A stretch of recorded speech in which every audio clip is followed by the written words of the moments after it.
Lieutenant Jackson Cade stood on the jagged edge of the asteroid, staring at the ship like a moth hypnotized by a flame. It floated above the void, sleek and silent, its hull catching the distant starlight and scattering it into colors he wasn't sure humans had names for yet. He adjusted his helmet, tapping it with a nervous finger, and muttered, "All right, Jax, charm is optional. Survival is mandatory, mostly optional actually." His voice echoed slightly in the vacuum of the suit, and he laughed, which sounded more like a strangled cough than humor.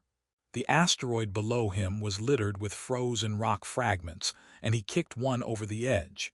It tumbled endlessly into the void, a perfect mirror of his own reckless state of mind.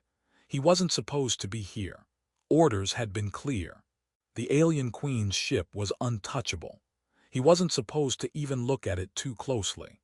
Yet here he was, crouched like a teenager attempting to sneak past a sleeping parent, considering how he could possibly talk his way out of the inevitable disaster. "Hey, maybe she's friendly," he said to no one, squinting at the ship's control deck. "Friendly, I mean like a librarian with lasers, or psychic powers, or long ears." The thought made him smirk. Human imagination could always improve on alien anatomy, and in this case, it did wonders. He had read the reports. The queen looked almost human, if humans had slightly longer ears that flicked like radar dishes. Supposedly, they were sensitive enough to detect lies, sarcasm, and occasionally poorly executed stealth maneuvers. Jackson swallowed. He liked his chances about as much as a goldfish in a hurricane. He crouched lower, creeping along the ship's outer docking bay. Every step was punctuated with a hiss from the stealth suit and a small spark from some unlucky metal shard beneath his boots. "Stealth suit, huh?" he muttered. "You could be quieter than a mouse in a library, but apparently, you choose not to be." He winced, realizing that talking to his suit might be the only conversation he was going to get for the next hour. "Well, at least you don't judge me, yet." The sensors along the ship's hull glowed faintly, casting long shadows across Jackson's faceplate. He paused.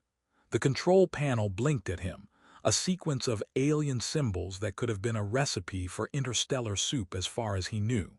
He squinted at it. "Okay," he said aloud as though the panel could hear him. "Let's see, press a button, hope it's not self-destruct. Yeah, that seems like a sound plan." He pressed one. Nothing happened. Relief washed over him, followed immediately by suspicion. The calm before disaster was always too calm, and then from somewhere deep inside the ship, a voice spoke. Smooth, controlled, and just a little amused. "You're not supposed to be here." Jackson froze, half expecting the voice to come from the walls themselves. Instead, a section of the hull shimmered and shifted, revealing a doorway that hadn't been there before. A figure emerged, taller than any human and perfectly composed, her presence commanding without a single raised eyebrow. Her ears, long and delicate, curved backward slightly, twitching like tendrils of awareness. Her eyes, a shade between emerald and violet, seemed to examine him in a way that made him feel like he was simultaneously naked and deeply appreciated for his sheer audacity. Hi," Jackson said, waving one hand like a madman trying to hail a taxi in deep space. "I was just, admiring the architecture." Her lips curved in a near smile. "Your honesty is refreshing," she said, voice carrying the faint lilt of amusement, as though she had already decided how this would go. "But your choice of entrance is inadvisable." Jackson laughed nervously. "Well, you know what they say. Fortune favors the extremely stupid." He swallowed. "Me, definitely me." He reached for the panel again, hoping she wouldn't notice his trembling fingers. She stepped closer, her ears brushing a faint glow across the control room floor. "I am Queen Lysera," she said, emphasizing each syllable in a way that left no doubt about her authority.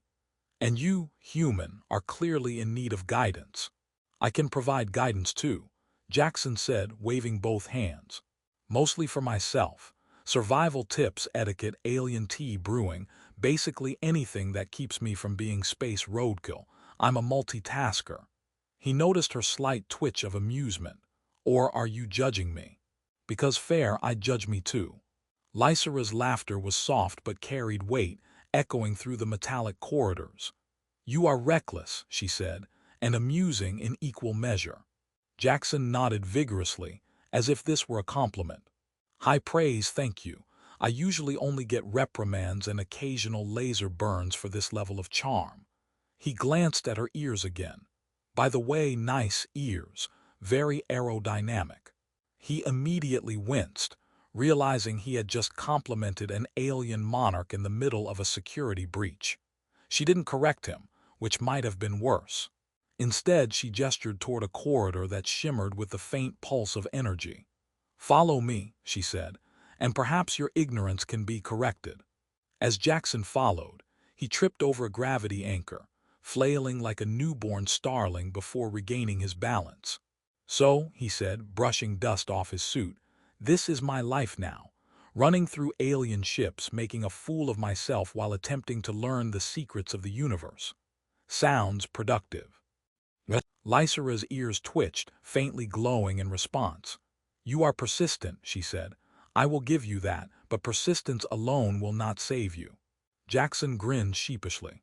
Well, I always say, if you can't be smart, be lucky. And if you can't be lucky, well, make jokes until the aliens pity you.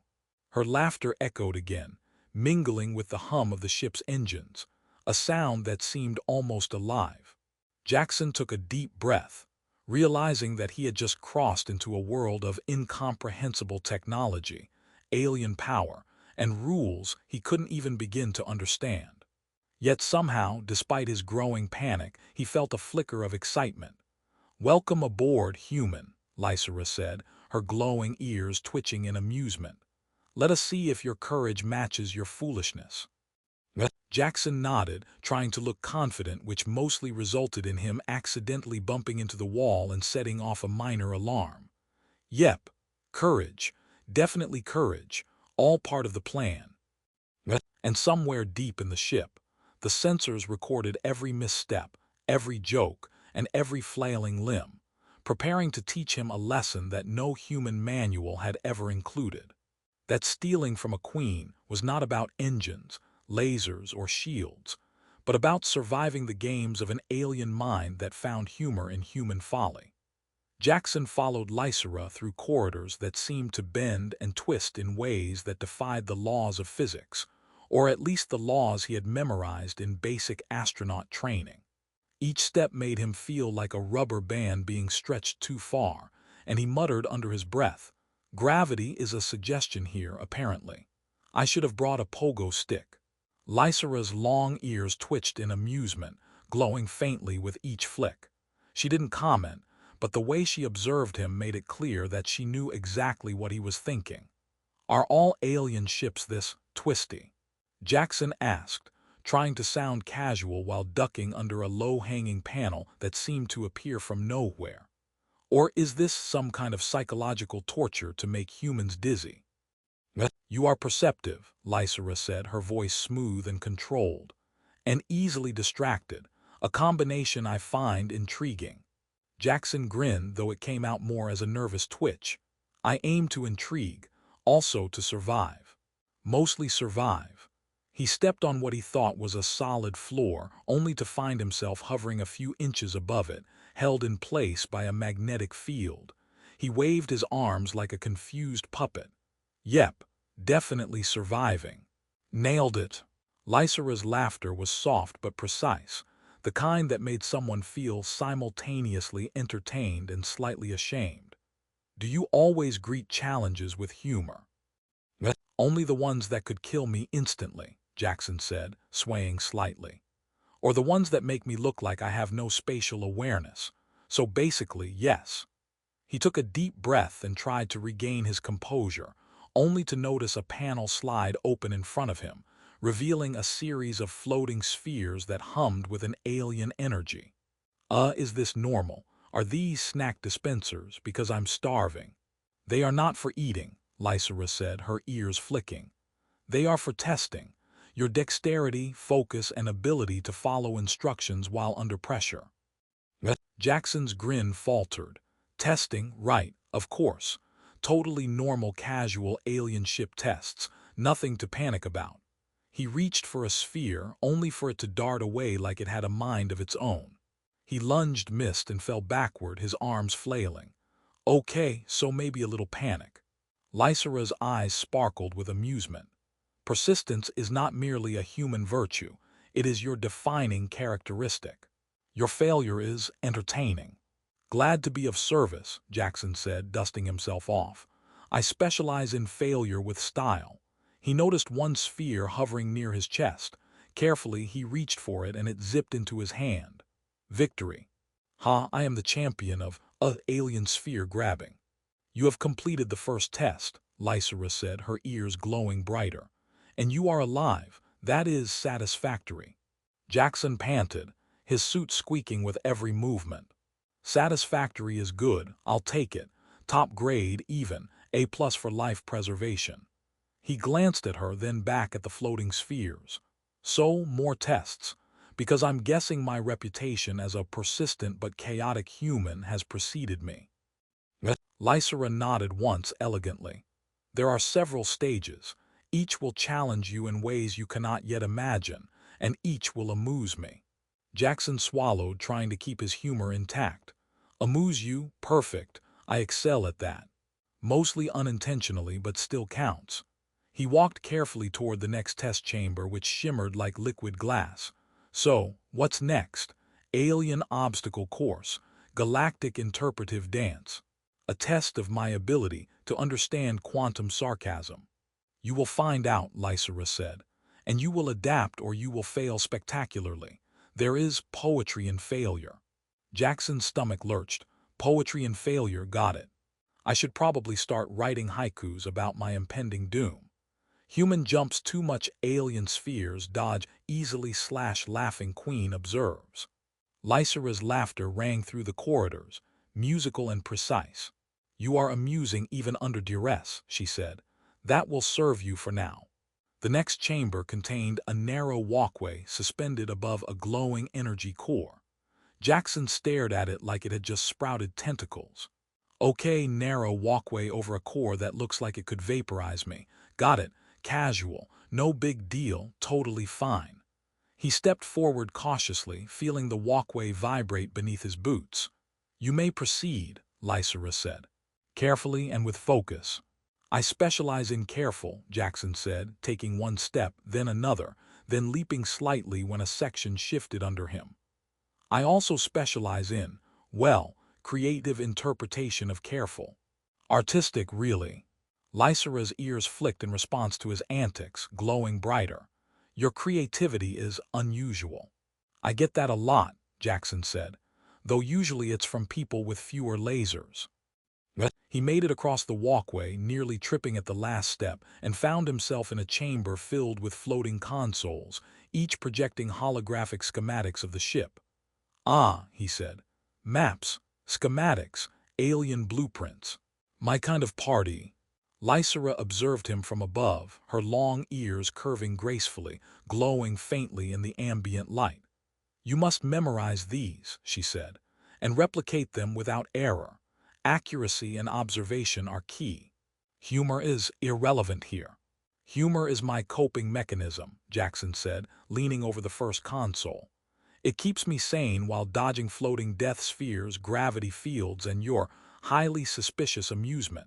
He paused. Also, it makes me look cooler than I actually am. Coolness is irrelevant, Lysera said, though her ears flicked again, betraying her amusement. Precision is your ally. Jackson sighed dramatically, tapping the holograms with exaggerated gestures. Precision, got it. Note to self, stop waving arms like an air traffic controller on espresso. Focus, focus, focus. No, wait, do a little focus dance. That helps. Hours, or what felt like hours, passed. Jackson stumbled, flailed, and laughed at himself constantly. Each failed attempt at memorizing the schematics was met with Lysera's quiet, controlled observation. Your mistakes are instructive, she said, and oddly entertaining. Finally, he completed the task. He stood, breathing hard, blinking at the holograms like they had personally offended him. Ta-da, he said. master of alien schematics, mostly by accident but still, applause is appreciated. Lysera's glowing ears twitched in approval. You survive because of your adaptability, and because you are amusing. Jackson wiped his brow. Amusing, surviving, schematics. I think I'm ready for my next heroic misadventure, or at least a nap. She tilted her head slightly, observing him with those piercing, violet-tinged eyes. The next stage will challenge you further. But do not fear. I am curious to see how far your humor and folly can take you. Jackson grinned weakly. Great, challenge accepted with jokes mostly and maybe minor panic. Standard procedure for humans attempting alien heroics. As they moved to the next chamber, the hum of the ship surrounded them. A living, breathing entity, Lysera's ears glowing faintly with every step. Jackson realized that surviving the Queen's tests was not about skill alone. It was about wit, resilience, and the kind of humor that could deflect death long enough to learn something extraordinary. Jackson Cade stumbled into the central chamber, his suit scratched, his pride battered, and his brain buzzing like a hyperactive starship computer. The chamber thrummed with energy, the ship's core pulsating a rhythm that seemed almost alive. He took a deep breath, muttering to himself, "All right, Jax, this is it. Survive, charm, maybe trip on fewer gravity tiles this time. Possibly learn something useful. Probably fail spectacularly anyway." He glanced at Lysera, who stood at the center of the chamber, her long ears glowing faintly with a soft, hypnotic pulse. And she was looking at him the way a cat looks at a particularly clumsy mouse it has already decided to forgive. "You've come far, human," she said, her voice smooth, resonant, carrying that subtle undertone of amusement that had haunted him for hours. "And yet, your final test has not yet begun." Jackson blinked. "Final test, fantastic. I always wanted one of those, preferably after surviving a dozen intermediate ones, which I did, mostly, I think, definitely mostly." Lysera gestured, and holographic panels rose from the floor, forming a complex array of human and alien schematics, interspersed with flashing lights and pulsing orbs. "You will navigate the ship through a simulated crisis scenario," she explained. "Your decisions will affect lives. Alien, human, both. Efficiency, diplomacy, and creativity will determine the outcome. Humor will help, perhaps." Jackson took a step back, hands raised. "Wait, did you just say humor? Because I'm professionally unqualified in any other metric. Also, this sounds terrifying, but fun if terrifying counts as fun." "You will proceed regardless," Lysera said. "And you will learn that the universe often punishes arrogance but rewards ingenuity." He nodded, swallowing hard, then crouched over the first console. The simulation began. Alarms blared, holographic ships flared and blinked, planets spun perilously close to destruction, and alien fleets scrambled in organized chaos. Jackson's first instinct was to panic, which he did beautifully, flailing his hands over the controls. Okay, everyone calm down, maybe we just politely orbit this thing, or wave at it. Friendly gestures usually work on humans, maybe aliens too." Lysera's laughter echoed around him, melodic and precise.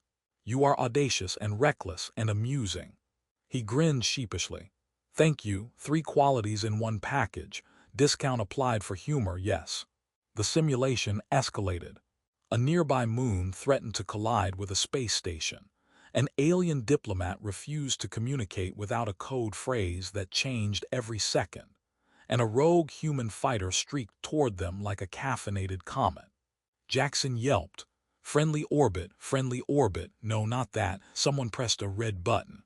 He worked furiously, sweat dripping into his suit, brain firing in overdrive. For the first time, he wasn't just improvising. He remembered Lysera's instructions, her sharp observation of every mistake, her subtle guidance disguised as criticism.